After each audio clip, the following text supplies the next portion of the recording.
Welcome back, everybody. Ready for another deep dive? Today we're looking at something pretty cool, actually. It's the intersection of AI, cutting-edge technology, and karate. Hmm, interesting combo. Yeah, right. So we're going to be talking about this book plan called The Science of Karate, AI-Driven Biomechanics for Future Masters. And it's by this guy, Dr. Hossein Mokhtarzadeh. Oh, I've heard of him. He's like seriously into both karate and biomechanics, right? Exactly. So it's like the perfect blend. And, it makes you think, what if AI could totally change how we learn martial arts? That's a really interesting idea. I mean, I think one of the biggest challenges in karate is getting good feedback, Like you rely so much on your sensei to tell you what you're doing wrong, but they can only see so much, right? Yeah, totally. I remember when I was first starting out, I had no idea if I was doing anything right. It was also, well, kind of subjective. And that's where Dr. Mokhtarzadeh comes in. He's actually developed this AI tool. It's called PoseIQ, and it's like having a virtual sensei. It analyzes your movements and gives you real-time feedback. Whoa, hold on. So, like, is it something you have to wear or? Nope. Actually, you don't need any special sensors or anything. You just need a video of yourself doing a karate move. Like you can even pull something off YouTube and PoseIQ will analyze it. That's wild. But, Mm. okay, for someone like me who isn't a karate expert, why does biomechanics, like the science of how we move, why is it so important for karate anyway? Great question. So basically, in karate, tiny changes in how you move can make a huge difference. Like, are you effective or are you going to hurt yourself? Take a roundhouse kick, right? Classic karate move. If your weight isn't balanced just right, you might not have any power behind the kick. Or worse, you could injure your knee. PoseIQ could catch those tiny mistakes and tell you exactly how to fix them. Oh, so it's not just about copying the moves. You got to understand the mechanics behind them. Exactly. And that's what's cool about PoseIQ. It goes beyond just mimicking what you see. It helps you understand the biomechanics behind every single move. So it kind of like bridges the gap between theory and actually doing it? Yeah, Makes it all make more sense. totally. And think about it. Traditional karate training, very subjective. What one sensei thinks is good form, another might say, nope, do it differently. With PoseIQ, you have an objective way to assess your technique. You get concrete data to track your progress. Yeah, that makes a lot of sense. So we've talked about the why, the how, but can you give us some concrete examples? Like, how could PoseIQ be used to improve, say, a specific karate technique? Of course. Let's start with the basic punch. In karate, it's called Zuki. Seems simple, right? But there are so many muscles and joints involved. PoseIQ can look at, say, your shoulder alignment and your wrist stability. That way, you're delivering the punch with maximum power, but without hurting yourself. Makes sense, especially for beginners, right? They could really use that guidance. Exactly. But it's not just for beginners. Even pros can use it. Let's say you're working on your front kick. That's Mari-Gari in karate. Balance and control are key there. PoseIQ can tell if your weight is shifting even a little bit off and help you adjust your stance, make that kick super precise. Wow, so it's like leveling up your karate no matter what belt you are. That's the idea. And it goes beyond individual techniques, too. Think about kata, those choreographed movements that are like the heart of a karate style. You could use PoseIQ to analyze your entire kata, see how fluid you are, how well you're balanced, how much power you're generating. It could take your performance to a whole new level. Now that's impressive. So it's not just about the technique, it's about the art of karate too, right? Absolutely. And you know what's really cool? Dr. Mokhtarzadeh doesn't just limit PoseIQ to karate. He sees the potential for using it in tons of different sports and activities. Okay, now that's where it gets really interesting. So we've been talking about karate this whole time, but you're saying the principles behind PoseIQ could work for like any sport where movement is important. Exactly. And in his book plan, Dr. Mokhtarzadeh actually dives into how PoseIQ could be used to improve soccer skills. Now, that piques my curiosity. Tell me more about how it could work in soccer. Like what aspects of the game could it help with? Soccer, huh? I get how biomechanics matters in karate, all those precise moves, but soccer, it's so much more, free-flowing. So I'm curious, how could PoseIQ even be helpful there? Well, think about it. Passing, shooting, dribbling, those are all about precise movements. Like take a powerful shot. It's all in a weight transfer, the hip rotation, the follow through. PoseIQ could break all that down, show you exactly where you could be better, things you might not even see yourself. So a coach could use it to help a player, let's say, make their kicks more accurate and stronger, like by looking at how they position their foot or the timing of their swing. Exactly. Or picture this. You've got a young player who just can't seem to pass accurately. PoseIQ might show that, they're not extending their leg all the way or their weight's too far back. Little things, but they make a difference. Even experienced coaches might miss them. It's almost like giving players this X-ray vision into their own movements, see what they're doing right, what they're doing wrong. I bet that's super helpful for improving. Absolutely. And it goes back to what we were saying about traditional coaching. A coach can only see so much. But PoseIQ, it brings in objective data, hard numbers, so the feedback is, well, more precise. It's cool how AI is bridging that gap between like human intuition, what the coach sees, and data.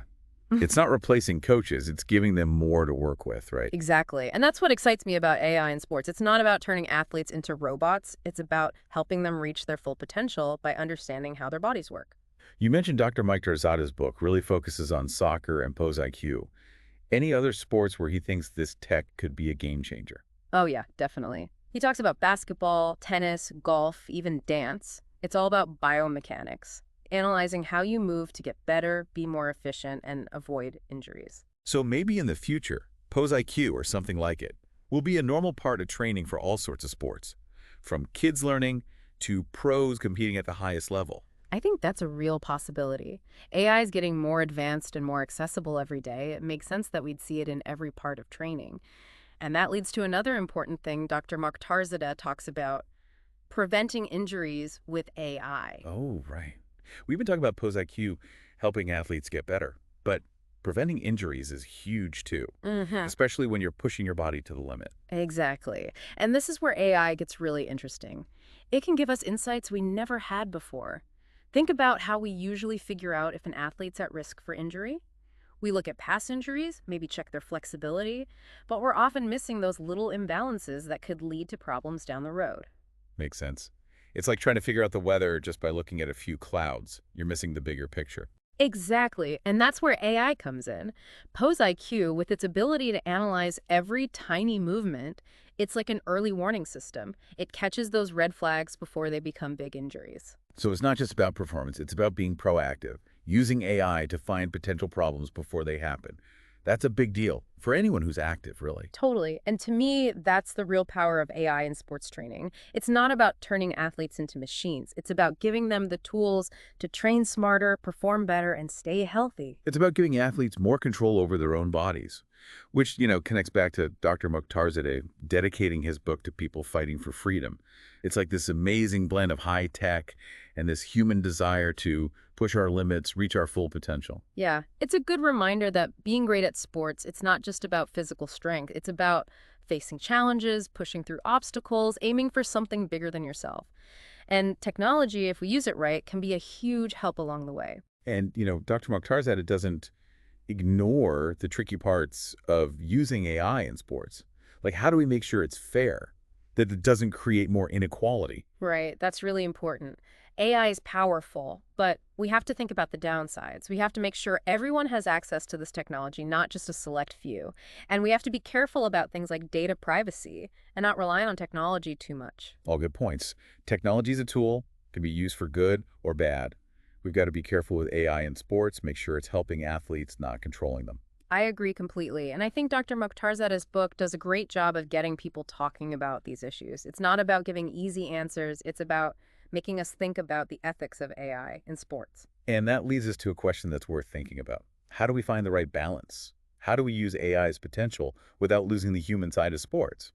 What role should technology play in helping us reach our goals, but also keeping our values intact? That's a great question, and one we all have to think about.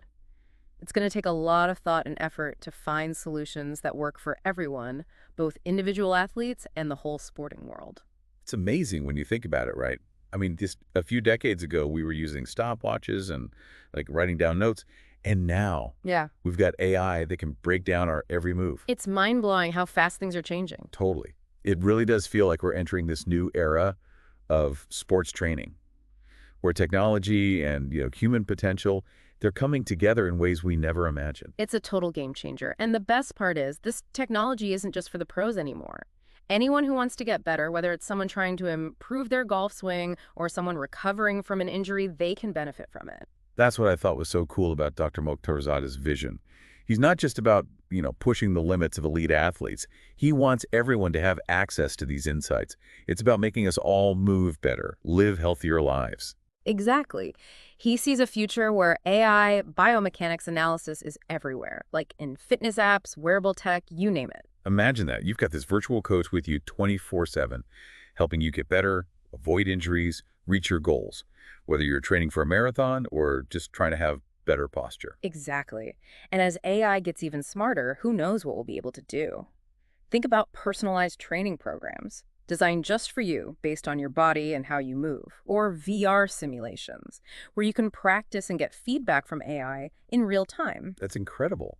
It's not just about training, it's about learning and understanding our own bodies in a whole new way. It's like what used to be only available to top athletes, now anyone can have it. It's pretty amazing, and it goes even deeper than just physical performance.